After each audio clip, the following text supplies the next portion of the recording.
Congressman Roemer. Thank you, Mr. Chairman. Welcome, Dr. Rice. And I just want to say to you that you've made it through 2.5 hours so far with only Governor Thompson to go. And if you'd like a break of 5 minutes, I'd be happy to yield you some of Governor Thompson's time. Dr. Rice, you have said in your statement, which I find very interesting, the terrorists were at war with us, but we were not at war with them. Across several administrations of both parties, the response was insufficient.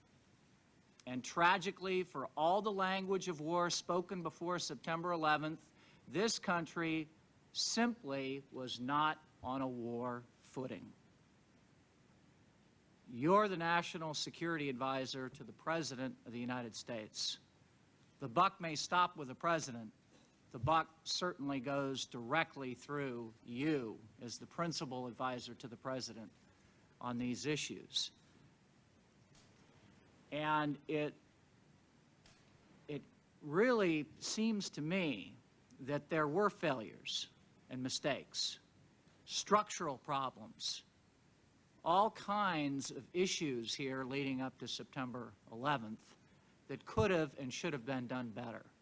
Doesn't that beg that there should have been more accountability, that there should have been a resignation or two, that there should have been you or the President saying to the rest of the administration somehow, somewhere, that this was not done well enough? Mr. Roemer, by definition, we didn't have enough information, we didn't have enough protection because the attack happened, by definition. And I think we've all asked ourselves what more could have been done. I will tell you, if we had known that an attack was coming against the United States, an attack was coming against New York and Washington, we would have moved heaven and earth to stop it. But you heard the character of the threat reporting we were getting. Something very, very big is going to happen. How do you act on something very, very big is going to happen beyond trying to put people on alert? Most of the threat reporting was abroad. I took an oath, as I've said, to protect, I've heard you say and this. I take it very seriously.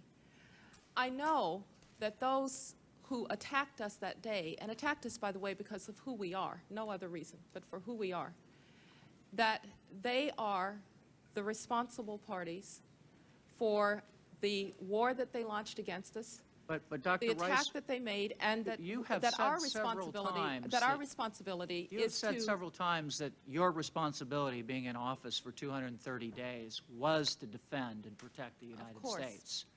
You had an opportunity, I think, with Mr. Clark, who had served a number of presidents going back to the Reagan administration, who you decided to keep on in office, who was a pile driver, a bulldozer, so to speak. But this person who you, in the Woodward interview, he's the very first name out of your mouth when you suspect that terrorists have attacked us on September the 11th. You say, I think, immediately it was a terrorist attack, get Dick Clark, the terrorist guy. Even before you mention Tenet and Rumsfeld's names, get Dick Clark. Why don't you get Dick Clark to brief the President before 9/11? Here is one of the consummate experts that never has the opportunity to brief the President of the United States on one of the most lethal, dynamic, and agile threats to the United States of America. Why don't you use this asset? Why doesn't the President ask to meet with Dick Clark? Well, the President was meeting with his Director of Central Intelligence. And Dick Clark is a very, very fine counterterrorism expert, and that's why I kept him on. And what I wanted Dick Clark to do was to manage the crises for us and help us develop a new strategy. And I can guarantee you, when we had that new strategy in place, the President, who was asking for it and wondering what was happening to it, was going to be in a position to engage it fully. The fact is that what Dick Clark recommended to us as he has said, would not have prevented 9/11. I actually would say that not only would it have not prevented 9/11, but if we had done everything on that list, we would have actually been off in the wrong direction about the importance that we needed to attach to a new policy for Afghanistan and a new policy for Pakistan, because even though Dick is a very fine counterterrorism expert, he was not a specialist on Afghanistan. That's why I brought somebody in who really understood Afghanistan. He was not a specialist on Pakistan. That's why I brought somebody in to deal with Pakistan. He had some very good ideas. We acted on them. Dick Clark, let me just step back for a second and say we had a very good relationship. Very concise but here, all so that I he can get needed, to some all more that he issues. needed to do was to say, I need time to brief the president on something. I But think he did say that. Dr. Rice, in a private interview to us, he said he asked to brief the President of the United States. I have to say, Mr. Roemer, to my recollection, You say Dick he Clark didn't. never asked me to brief the president on counterterrorism. He did brief the president later on cybersecurity in July, but he, to my recollection, never asked. And my senior directors have an open door to come and say, I think the president needs to do this, I think the president needs to do that, he needs to make this phone call, he needs to hear this briefing. It's not hard to get done, but Let me ask you a think question. that You just said that the intelligence coming in indicated a big, big, big threat. Something was going to happen very soon and be potentially catastrophic. I don't understand, given the big threat, why the big principals don't get together. The principals meet 33 times in 7 months on Iraq, on the Middle East, on missile defense, China, on Russia. Not once do the principals ever sit down, you, in your job description as a National Security Advisor, the Secretary of State, the Secretary of Defense, the President of the United States, and meet solely on terrorism to discuss in the spring and the summer, when these threats are coming in, when you've known since the transition that al-Qaeda cells are in the United States, when, as the PDB said on August 6, bin Laden determined to attack the United States. Why don't the principals at that point say, let's all talk about this. Let's get the biggest people together in our government and discuss what this threat is and try to get our bureaucracies responding to it. once again, on the August 6th memorandum to the president, this was not threat reporting about what was about to happen. This was an analytic piece that stood back and answered questions from the president. But as to the principals meetings, It has 6 or 7 things in it, Dr. Rice, including the Rassam case when he attacked the United States in the millennium. yes, these are his. Has the FBI saying that they think that there are conditions. No, it does not have the FBI saying that they think that there are conditions. It has the Dr. FBI saying Rice. that they've observed some suspicious activity. That was checked out with the FBI. That is equal to what might be No. With conditions for an attack. Mr. Roemer, Would you Threat say, reporting- Dr. Rice, threat that we should reporting. make that PDB a public Mr. document so Roemer, we can have this Mr. Roemer, conversation? threat reporting is, we believe that something is going to happen here at this time, under these circumstances. This was not threat reporting. Well, Now, actionable why- during- intelligence, Dr. Rice, is when you have the place, time, and date. The threat reporting saying the United States is going to be attacked should trigger the principals getting together to say we're going to do something Mr. about Roemer, this, let's I be would very think. clear.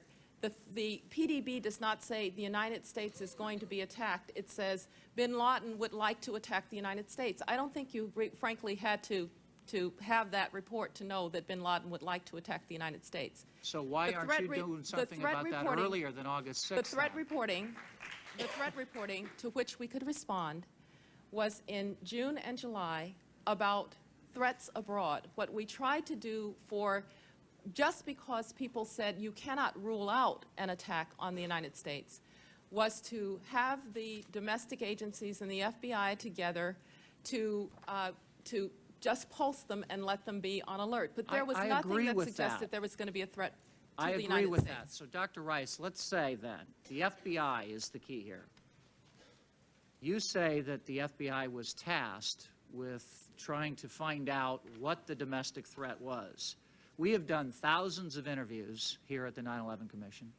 We've gone through literally millions of pieces of paper. To date, we have found nobody at the FBI who knows anything about a tasking of field offices. We have talked to the director at the time of the FBI during this threat period, Mr. Picard. He says he did not tell the field offices to do this. And we have talked to the special agents in charge. They don't have any recollection of receiving a notice of threat. Nothing went down the chain to the FBI field offices on spiking of information, a knowledge of al-Qaeda in the country, and still the FBI doesn't do anything. Isn't that some of the responsibility of the National Security Advisor? The responsibility for the FBI to do what it was asked was the FBI's responsibility. Now, you don't think there's any responsibility back to I believe that the responsibility, again, the crisis management here was done by the CSG. They tasked these things. If there was any reason to believe that I needed to do something or that Andy Cart needed to do something, I would have been expected to be asked to do it. We were not asked to do it. In fact, as I've mentioned to you... Don't you ask somebody to do it? You're not asking somebody to do it. Why wouldn't you initiate that? Mr. Roemer, I was responding to the threat spike and to where the information was. The information was about what might happen in the Persian Gulf, what might happen in Israel, what might happen in North Africa. We responded to that, and we responded vigorously. Now, the structure of the FBI, you will get into next week. You've been helpful to us on that, on your recommendation. This is the last question, Congressman. Last question, Dr. Rice. Talking about responses, Mr. Clark writes you a memo on September the 4th where he lays out his frustration that the military is not doing enough, that the CIA is not pushing this hard enough in their agency.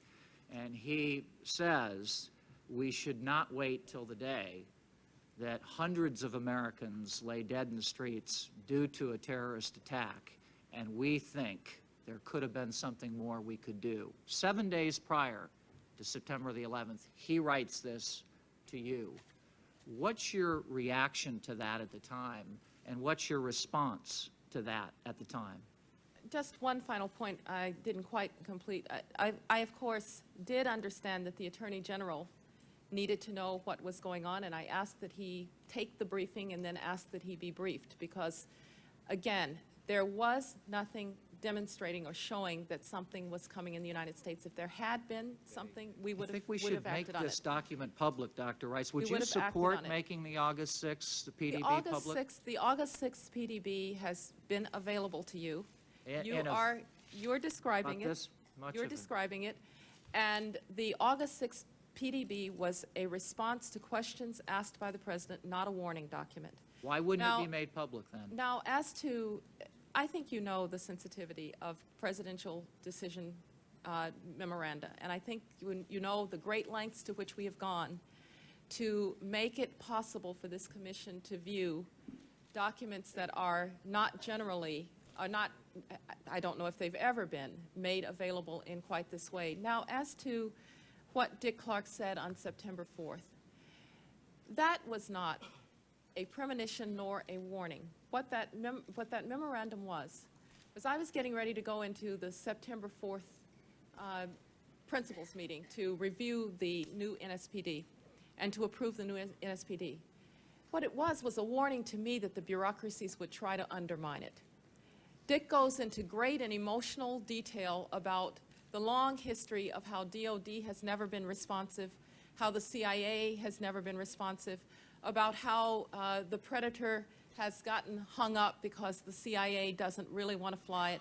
And he says, if you don't fight through this bureaucracy, he says at one point, they're going to all sign on to this NSPD because they won't want to be they won't want to say that they don't want to eliminate the threat of al-Qaeda. He says, but you really have, in effect, you have to go in there and push them because we'll all wonder about the day when thousands of Americans and so forth and so on. So that's what this document is. It's not a warning document. It's not a threat. All of us had this fear. I think that the chairman mentioned that I'd said this in an interview that we would hope not to get to that day. But it would not be appropriate or correct to characterize what Dick wrote to me on September 4th as a warning of an impending attack. What he was doing was, I think, trying to buck me up so that when I went into this principals meeting, I was sufficiently on guard against the kind of bureaucratic inertia that he had fought all of his life. What is a warning if August 6th isn't and September 4th isn't Well, to you? August 6th is most certainly an historical document that says, here's how you might think about al-Qaeda. A warning is when you have something that suggests that an attack is impending. And we did not have, on the United States, threat information that was in any way specific enough to suggest that something was coming in the United States. The September 4th memo, as I've said to you, was a warning to me not to get dragged down by the bureaucracy, not a warning about September 11th. Thank you, Dr. Rice. Thank you. Thank you, Congressman.